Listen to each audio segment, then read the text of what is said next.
Welcome and thanks for joining me on the Gut Health Turnaround Series 2.0, 21 ways to heal your gut, reclaim your energy, and look and feel amazing. My name is Leah, Kline, Health and Wholeness Coach, and I will be your host. Today I'm being joined by Dr. Trevor Katz. Thank you for being here. Thank you. It's great to be here, and it's Dr. Trevor Cates. Cates, good. I usually try to ask that before the interview. She is going to be talking about the skin microbiome, which ought to be interesting because we haven't talked a huge amount about that so far. So just to give you a little background, Dr. Trevor Cates is a nationally recognized naturopathic doctor. She is also known as the spa doctor and was the first woman licensed as a naturopathic doctor in the state of California. Appointed by former Governor Schwarzenegger to California's Bureau of Natural Medicine Advisory Council. She is worked with world-renowned spas and sees patients with a private practice in Park City, Utah, with a focus on graceful aging and glowing skin.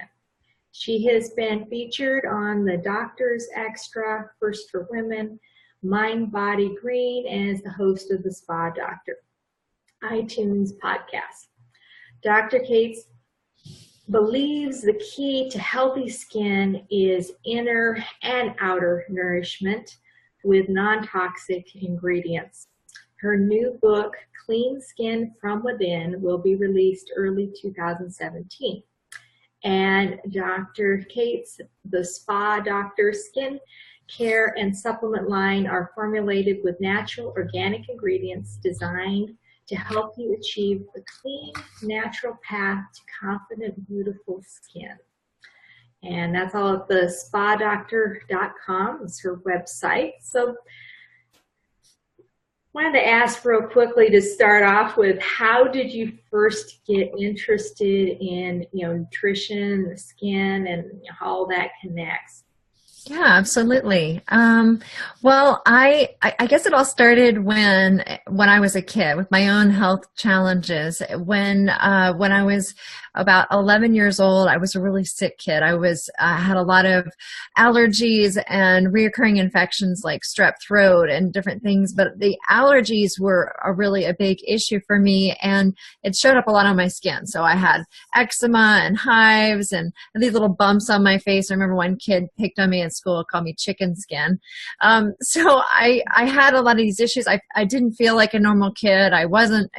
Didn't show up to school normally, and when I did, I got picked on by the other kids. My life was really tough for me, both physically and emotionally. And my parents took me to see a lot of different doctors, different specialists, and the medications they put me on either made me feel worse, or they made, I had reactions to them, and they didn't really do anything to help. And luckily, my parents didn't give up. They kept searching and searching, and finally they found a holistic practitioner that they took me to, and it's the one thing that turned my health around. And when my skin cleared up, I felt better. I was able to go to school and feel like a normal kid, and I realized at that point that I wanted to help other people. And I was really young, but I realized the power of that. And it's what eventually led me to go to naturopathic medical school. I was so excited when I was in college and I found out about this natural medicine medical school that I could go to. And so that's where I went. I graduated in 2000 from the National College of Natural Medicine. Actually, it's now a university. And so after that time, I moved to California and then Utah, and I ended up working in a world-renowned spa as a Waldorf Astoria in Park City. And one of the things that was happening is a lot of people were coming in to see me for like a weight loss program or hormone balance or different things. And one of the things they would say was their skin got better. And so I was, well, of course, it's when you take care of your health from the inside, it's going to show up on your skin. And I knew that. It was so obvious to me, but to other people, that was really big news. And so that's one of the reasons why I ended up focusing on skin, because I realized that there's so many people that struggle with their skin, whether it's acne or eczema or aging concerns. There are a lot of skin issues, and it's right there on the surface of our face. It's the first thing people see. And so it can become a very emotional thing. And I experienced that as a kid. And so I was very aware of that. And so that's why I decided to focus on skin. And then I do, as a naturopathic physician, I was focusing a lot on what people could do with healthy lifestyle from the inside out. And then I also ended up creating a natural skincare line, the Spa Doctor's Daily Essentials, because I couldn't find anything for my patients that I would recommend that was clean, non-toxic, natural, and effective. So when I started doing research, I realized that I could create my own. So that's why I have a skincare line now as well. All right. Yeah. I had acne as a kid and stuff, so I can relate. Yeah, I've had just about every kind of skin issue throughout my life. It's like, it's this great barometer. I call skin our magic mirror that gives us great clues about our overall health. And when we take a second to look at it, instead of judging ourselves and getting down on ourselves because we've got bad skin, it's like, my skin's not what it could be. What can I do? What's the root cause? What's really going on here? Mm-hmm. Yeah, it's so true that most people don't understand that the skin is just an organ of elimination of what's in your body. Mm-hmm. It's just trying to get things out of your system. And if you free up your digestive tract to get things out, you probably won't be having as many skin problems in the first place. So how do you feel about the conventional dermatology model that's out there? Obviously, we've been talking about that a little bit, that it's just skin focused. Mm-hmm. Yeah. And I feel like I've got some great friends that are dermatologists, so I don't have a problem with dermatologists, but the conventional dermatology approach is about suppressing the skin issue and not really most of the time I miss the real root cause of what's going on. And I know you're talking here about the gut and how important it is, and it's so crucial for our skin. And that's one of the biggest root causes for a lot of skin issues that lies in the gut. And when people go see a dermatologist, they're not going to talk to you about your digestion. They're not going to talk to you about what you're eating. In fact, most of the time, if you mention that, they're going to tell you you're crazy. They're going to say there's no connection between what you eat and your skin. And it's crazy that that's still happening today. The American Academy of Dermatology stated recently about acne that diet doesn't really play a role. There's not really a connection. That's not going to help you clear up your acne. It has to do with the conventional treatments that antibiotics, topical steroids, and those sorts of things. They really feel like that's the only way. And we know, and it's experience shows, that when you start with your gut and you start with your diet and your lifestyle and you use good skincare products, and that your acne will clear up most of the time. Now, in some cases, when their health has gotten to a really poor point and their skin is out of control, then we can use an integrative approach where we're doing maybe some of the conventional dermatology practices and combining them with the naturopathic or more functional medicine approach. When we do that, then it will help squelch that inflammation that might be out of control, while at the same time supporting the body until you get the body to the point where it's in a better state of balance. And then you can just rely upon healthy lifestyle changes. And then you're not going to need that. But unfortunately, a lot of it is just, they go in to see the dermatologist, or give them one drug after another, and no talk about the gut, and no talk about nutritional deficiencies or things that the diet can do, inflammatory going on internally that show up in the skin, which is what I call skinflammation. So this is something that's not talked about. And we have an opportunity to, our skin's our largest organ. It's right on the surface of our body. It gives us, we don't need any special imaging equipment to see this organ. It's right there. So when we can look in the mirror, we can see it and realize something's out of balance. And so it's an opportunity to find out what is the root cause, what's really going on here, rather than just put a topical steroid cream on it and it'll go away. Yeah, it might go away, but your health is going to be impacted in some other way if your skin doesn't rebound and it doesn't come back. It might come back as allergies, asthma, autoimmune disease. These are some of the common things I see when people have skin issues and they don't address the root cause. These are some of the big things that I see happening. Yeah, and I've seen that too in people that don't properly deal with what the root issue was at that point. Then it progresses to worse things that they really didn't want to have happening in the first place. So it's better to get to the root in the first place, obviously. What are skin changes to look for that are a sign that the body's not well? We talked about kind of the inflammation, but what are some specifics? Yeah, with skin inflammation, it's really any kind of skin issue really shows a sign of inflammation, like acne, rosacea, eczema, psoriasis.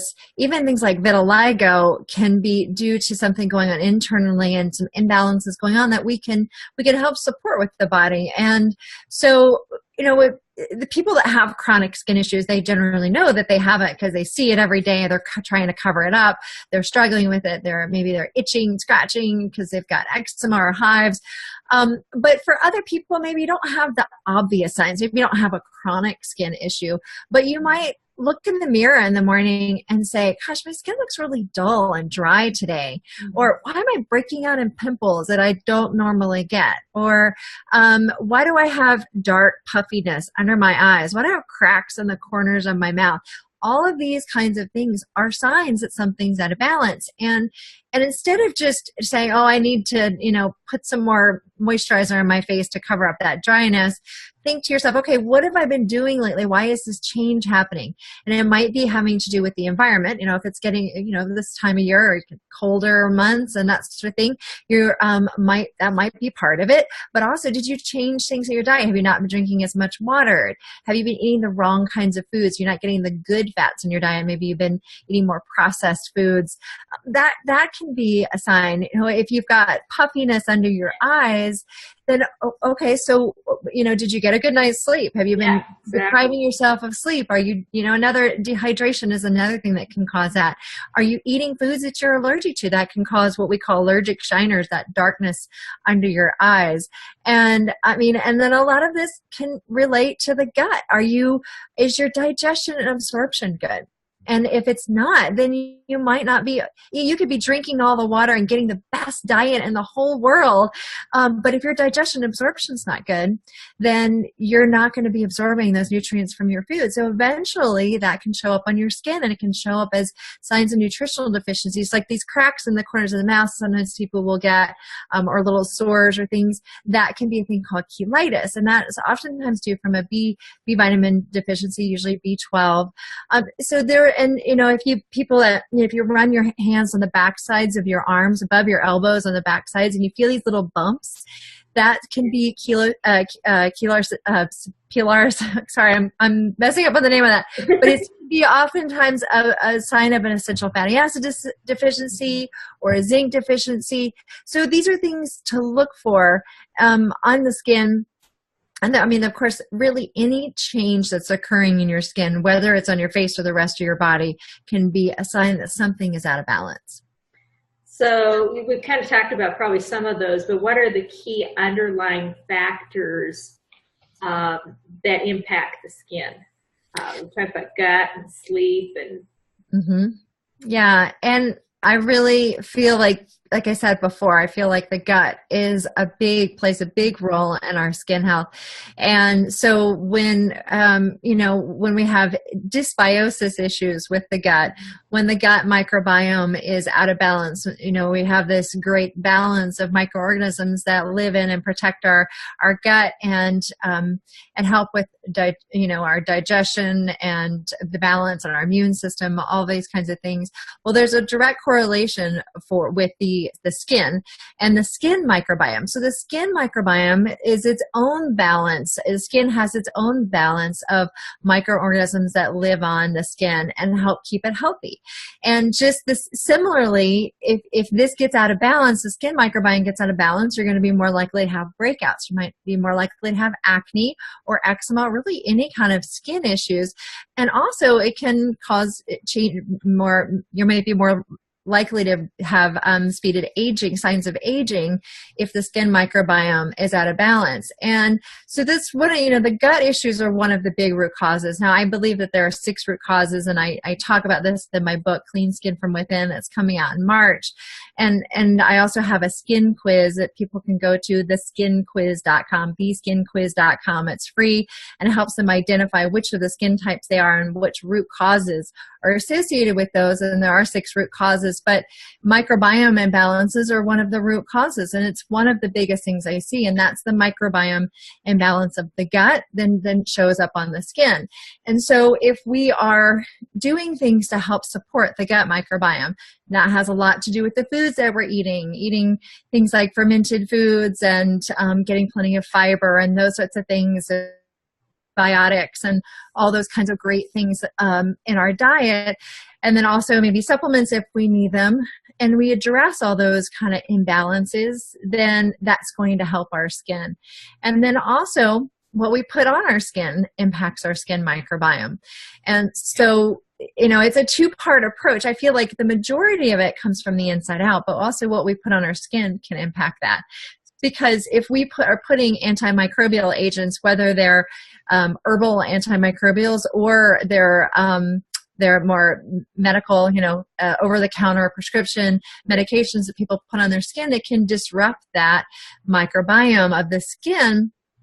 And then, and then once that gets out of balance, you've got to restore it, or it's just going to go haywire. You're going to continue to get acne breakouts, and you might squelch the inflammation and calm it down with a topical steroid, but you're not really, until you address getting that balance back to the skin microbiome, you're still going to have to be so reliant upon these medications that you're not addressing the root cause.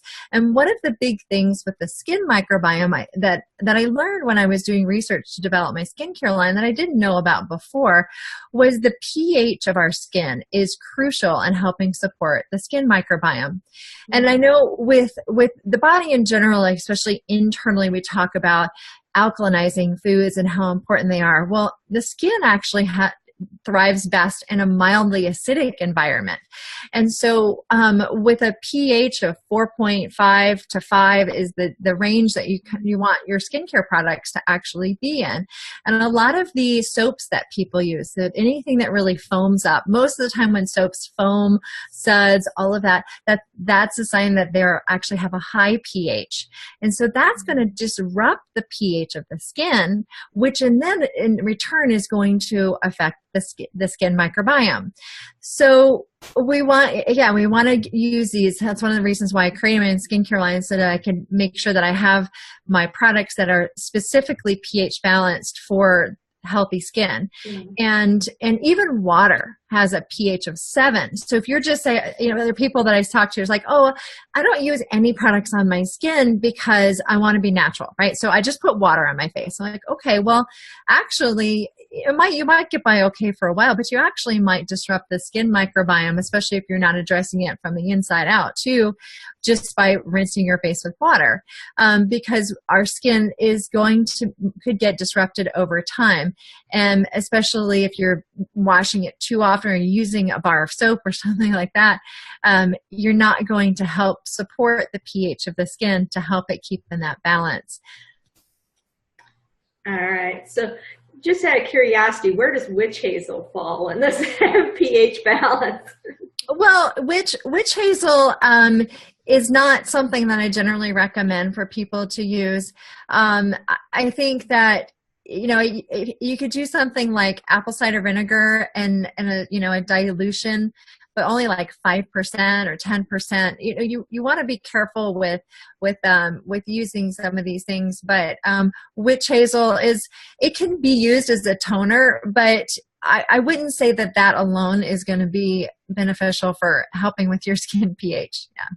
Well, I use it to get eye makeup on. That's what I Right. use it for myself. Yeah, and it's not that everything that touches our skin has to be in that mild acidic range. I mean, I have an oil blend and oils don't really have a pH because they're oils. It's different. It's more of the liquid, aqueous substances that have the pH. So, and oils are great for removing eye makeup and things, and so it's not everything has to be, but you want to at least the last step, or one of the steps that you're using needs to help for your skin in that healthy pH.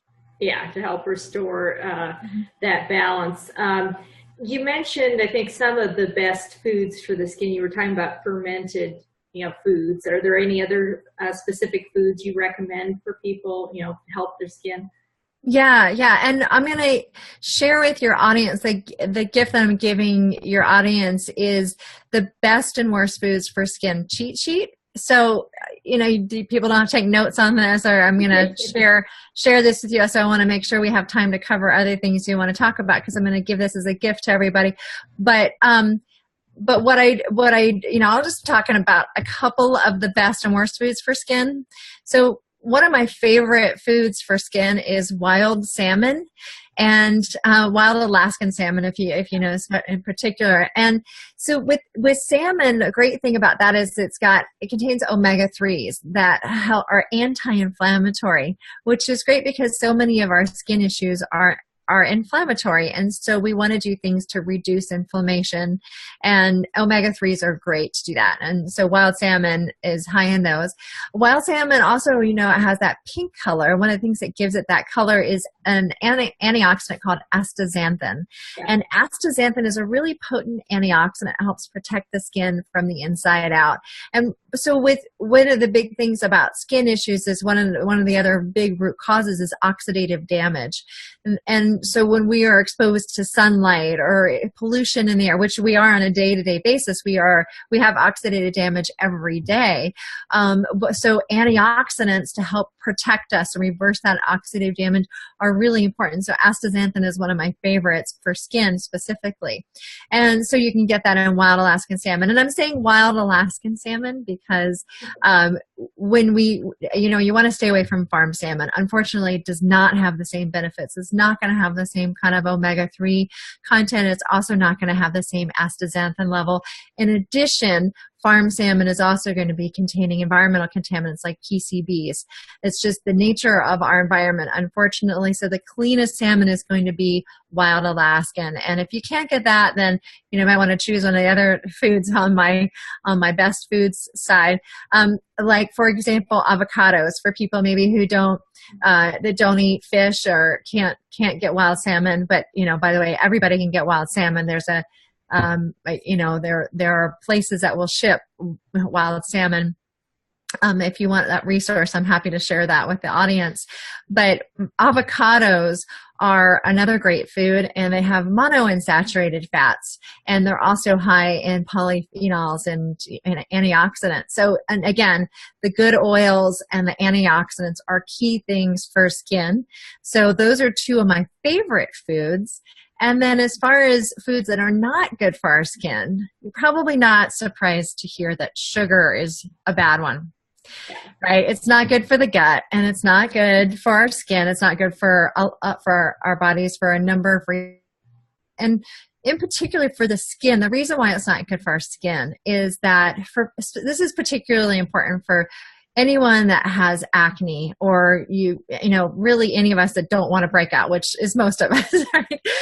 Is when we eat sugar or foods that turn to sugar, which we can talk about in a moment, but when we eat sugar, our blood sugar increases, and that causes an increase in insulin, because insulin is what our body helps transport the glucose to use for fuel. And so with an increase in insulin, that triggers excess sebum production, the oils in our skin, and androgen activity. And so excess androgen activity and sebum production are the things that are traditionally known to trigger acne breakouts. So whether you have chronic acne and it's something you struggle with, or you have a special day coming up and you definitely don't want to have a pimple, then I would say cut out the sugar. Be really careful with that. Look at ways you can balance your blood sugar. So foods that turn to sugar, as I mentioned before, really, if you're eating a lot of fruit or you're eating a lot of grains or you're, maple syrup, agave syrup, and any of those kinds of things, it's still going to turn to sugar in your body. So you want to be careful in eating balanced foods. Of course, processed foods and things like donuts and cookies, those are going to be the worst, but then there's a scale of that. And then the other thing with sugar, and generally it's inflammatory, right? It creates internal inflammation. It's going to show up as skin inflammation. And then the other thing is that with aging, what happens is we can get glycation issues if our blood sugar is elevated. And so glycation issues can cause the glucose can bind to the collagen on our skin and make it more rigid, less elastic. And collagen gives our skin the support. So that's one of the things that causes accelerated aging, the wrinkles, sagging skin, or the glycation issues. So if you're eating a lot of sugar, blood sugar is elevated, that you can see an aging process really speed up. And that's not just, the glycation issues are not just an issue for the skin, but that's one of the things that we see. But it impacts aging, speeds aging throughout the body in a number of different ways. Sugar is the biggest trigger food, I would say, for a lot of skin issues. And then the second one would be dairy products. And that's and part of it, so in the research shows that skim milk is actually the worst one, particularly for acne. And I think that, again, that goes back to the blood sugar issues, because if you're drinking skim milk, you're missing out on the fat that then can help balance the lactose, which is a milk sugar that's in there. So then you're going to end up with a lot of the same pathway we talked about before. But also the nature of dairy is that it contains hormones. And even if you get raw, organic from your neighbor, milk comes from a lactating mammal, and so the hormones spill over into the milk. And so another one of the big root causes of skin issues are hormone imbalances. So I always try and tell people, be careful with anything that's going to help continue to throw your hormones out of balance. So that's another reason why dairy is a problem, in addition to being a more pro-inflammatory food. Now, I'm not saying that you have to give up sugar and dairy forever, but if you do have skin issues and you want to try eliminating these foods for a couple of weeks or at least 10 days, and then see how your skin does without them, then that can be a great tool for giving you information about whether or not these are big trigger foods for you. Now, we know that sugar is going to be anyway, but you can kind of figure out, okay, how much do you want to really give it up, and how much is it worth it? Yeah. I noticed when I went to cutting out grains and dairy from my own diet, it's like, hold it. Now, like once a month, I get some acne, and the whole rest of the month, I'm got no issues. It's like, okay, yeah. Hormones still need work, but obviously a lot of it was food triggered. Yeah. And because I just ate those kind of things, growing up all the time, like most of us did, I didn't realize it. It wasn't until I stopped doing it then I discovered, hold it. And it's, it's interesting you're saying that, because a lot of times people say, oh, no, the food isn't impacting my skin. And I say, well, how did you know? Like, well, I gave it up for a day and it didn't make a difference. Or, I stopped it, I cut back on it and I didn't notice a difference. I'm like, well, it's still in your system for 10 days. So you'd really have to give it a 10-day shot of completely eliminating it. So if you're really going to cut out dairy, some people just cutting out milk will make a difference. But for some people, they have to cut out all of it, including butter, yogurt, the things that we think of as typically being a little bit healthier. But for some people, they can't have any of that. Now, a lot of this goes back to the gut. Now, I really feel that people that are ultra sensitive, have an ultra sensitive reaction to foods, that's because their gut health is not good. I think we should be able to occasionally have a little bit of dairy, a little bit of sugar, and not have a huge explosion on our face, like skin inflammation gone wild, right? Yeah. We should be able to, but not everybody's there yet. You got to get to a point where you can do that. You got to heal the gut. You got to get to a healthier state, balance your hormones, address internal inflammation, inflammation. And these are the kinds of things, once that all gets in balance, then you should be able to have a little bit and not go crazy. Mm-hmm. Yeah, that makes a lot of sense, and I've seen that myself. So besides diet issues, what are some other ways, underlying causes that can be causing skin issues? Right. So we've talked about inflammation, we've talked about oxidative damage, hormone imbalance, microbiome. I mean, those are some of the big ones we ought to talk about. Nutritional deficiencies. So these are ones that there's so many that play a role, and that's from the inside out, a lot of it. But again, it's also externally. What are we doing to our skin? And I mentioned the pH of the skin, the pH of the skincare products that we're using. So if people are using skincare products, you don't know the pH. Sometimes the pH is listed on the product, on the box, or on the container. Sometimes it's not listed there, or if it's not on their website, then you can contact the company and ask them, what is the pH of the skincare products, so that you know what you're getting. And then also, there's so many toxins in our skincare products, and that impacts our health in a number of ways. It's going to impact the health of our skin, but that also impacts our overall health.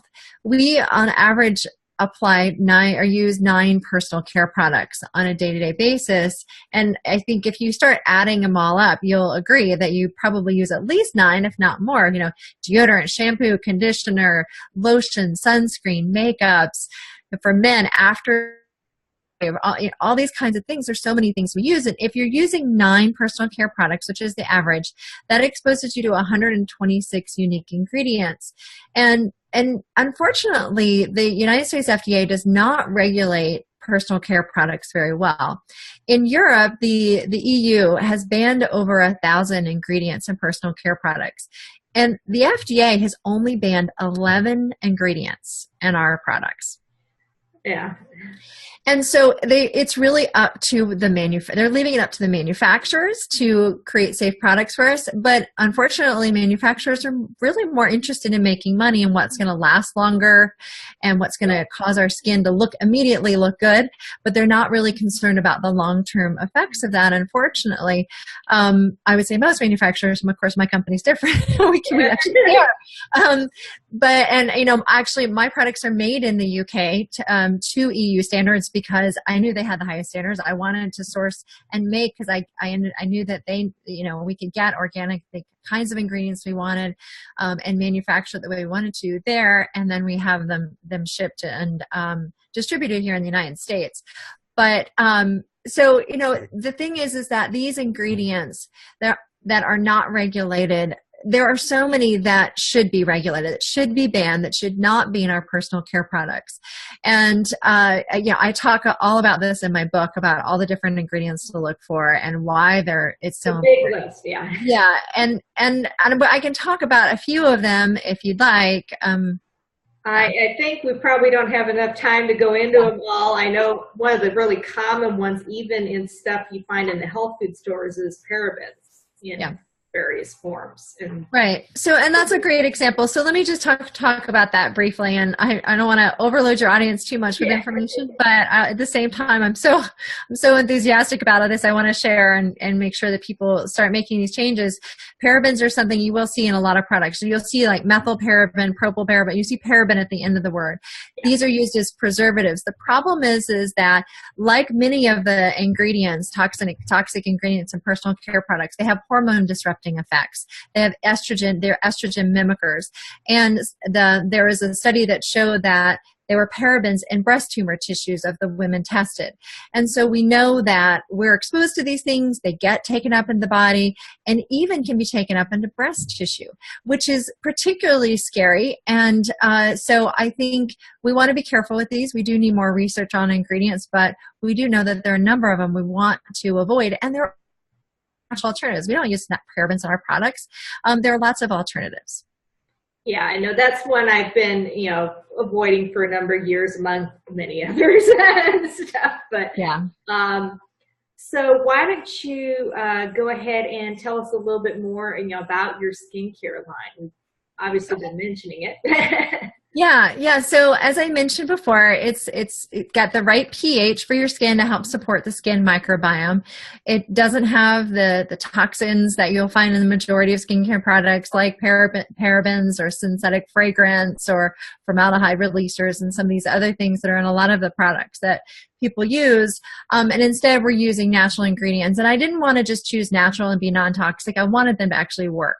So the people that use my products, they tell us over and over again how amazingly smooth and even their skin feels. We do a lot of before and after pictures with people. And one of the things that's really interesting in looking at before and after pictures, sometimes I'll ask people, do you have makeup on in the second picture? And they say, no, I don't. And that's one of the effects that it has is it like makes your skin look much smoother and more even.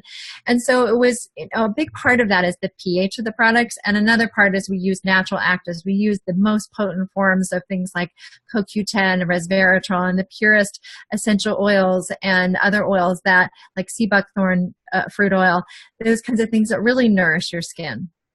Mm-hmm.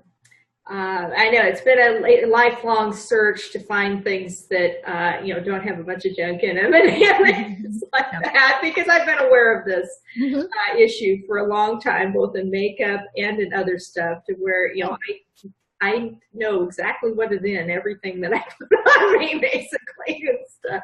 And I know that's not true of everyone out there, unfortunately. I think you should be able to have an ingredients list that you can actually understand. That's on anything that you're putting on your skin, because anything that's out here, it's going to end up in here. It gets absorbed through the skin. So it is important, besides taking care of our insides. So what are any other ingredients, real quickly, that people should be avoiding? We talked about parabens, propylene glycol, I know is one I've seen. Yeah, so I mentioned fragrance, and the reason, and fragrance you'll see in even some so-called natural skincare products, you'll see fragrance on the label.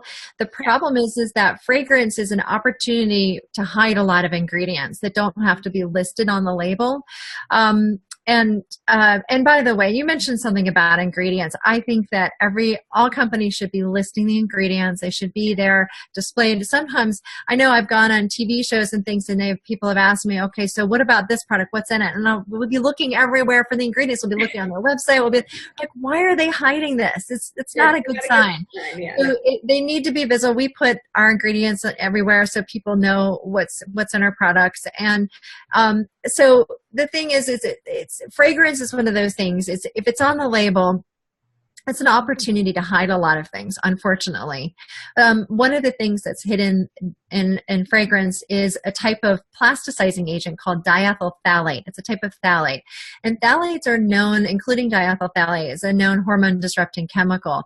And we know it's in the bodies of the majority of Americans, and even Canadians have done studies as well, showing that we do get absorbed to these in our skincare products, and also through plastic water bottles and different things, and it has hormone disrupting effects.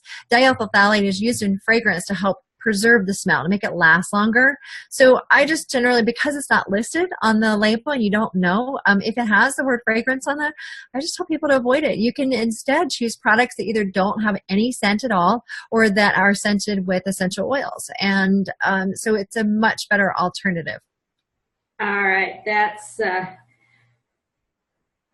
is really good information. And where can people go to get non-toxic and natural skincare products? Obviously, you have your own line.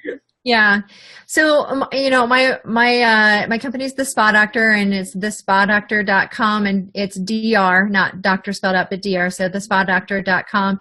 And so I've got, we keep it really simple. It's a 4-step skincare system, and you can buy the products individually, but we recommend it as a system because that's how it works best, and that's what we've tested it on people. And so, there are websites out there that have information. I have a blog, I have a podcast, and I talk a lot about ingredients and skin and health and on my website, thespadoctor.com. So there's a lot of information there. But you can also go, there's a website, the Campaign for Safe Cosmetics is another resource for people. I don't have any connections to them, but they are, I believe it's a nonprofit organization, and they have a lot of information about makeups and skincare products and what to look for, what to avoid, better alternatives, and that sort of thing. All right. So you want to tell our listeners about your free gift for them? Yeah, as I mentioned before, I've got the best and worst foods for skin cheat sheet. And so it's my favorite foods to eat for healthy skin and the top foods to avoid. And I explain why I put each of those on there. So that's the gift. And then I also just want to mention my skin quiz. Theskinquiz.com is a great resource. Two questions, and it's free. You get your own customized skin report. All right, that sounds like fun. I'll have to check it out myself. And then obviously to connect with you again was the spa doctor, doctor.com. Thank you, Dr. Trevor, for joining me. This has been fun and educational as always. And thank you to everyone for listening. And come back tomorrow for more of the Gut Health Turnaround series.